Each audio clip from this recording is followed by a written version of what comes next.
The question is the motion be agreed to. Dr Kennedy Graham. Thank you, Mr Speaker. Sir, an hour ago I received on the steps of Parliament this petition, and I undertook to bring it immediately to the attention of the House. The clerk has tabled the petition today. It's fair to say that this is perhaps the most important petition ever to be delivered to Parliament. It is called the Appeal to Parliament for a New Zealand Risk Assessment.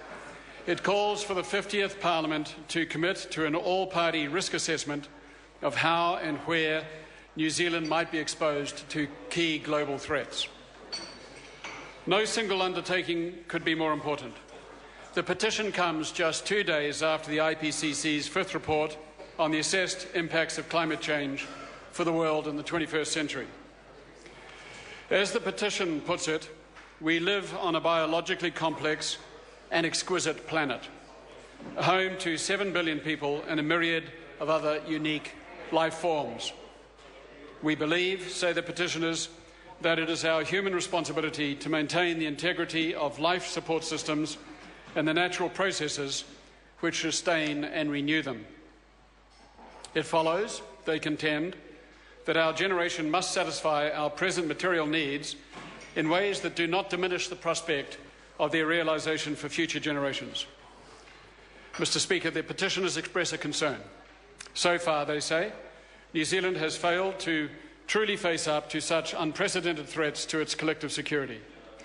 Yet with scientists saying that certain critical thresholds are upon us, the consequences of not taking the proper action will, in all probability, be disastrous and irreversible.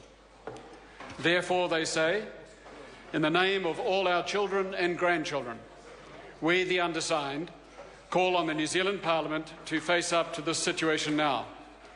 We believe that Parliament should build on its proud tradition of foresighted collective response to risk and initiate a risk assessment as the first step in achieving a more secure future.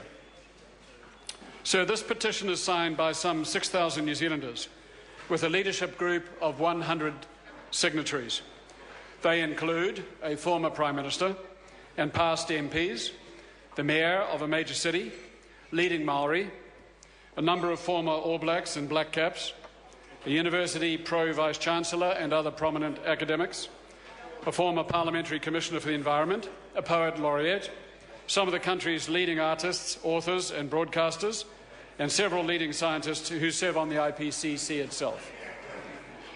And I choose to cite one name, Sir Lloyd Gearing, Professor of Religious Studies at Victoria University.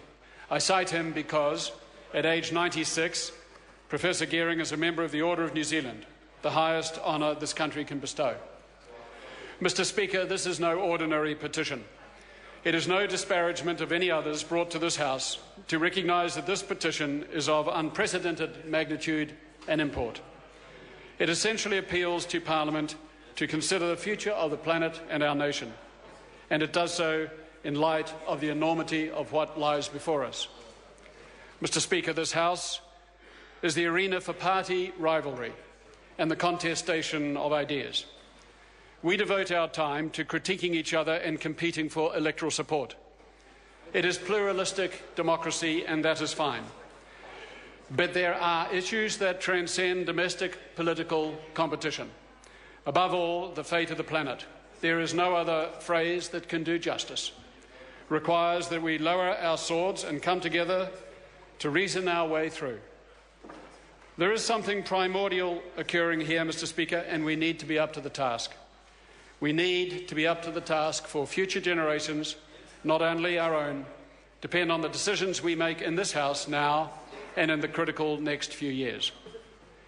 I advance this admonition to myself as much as to colleagues opposite. I have on occasion been critical, trenchantly so, of government policy. But I have also held conferences here in the neighbouring chamber designed to enable us to come together in a different setting and spirit and reason our way to a cross-party consensus. Sir, may this appeal assist us in that endeavour. May it be favourably received. Mo tātou, amo ka uri, amuri ake nei. Honourable Judith Collins.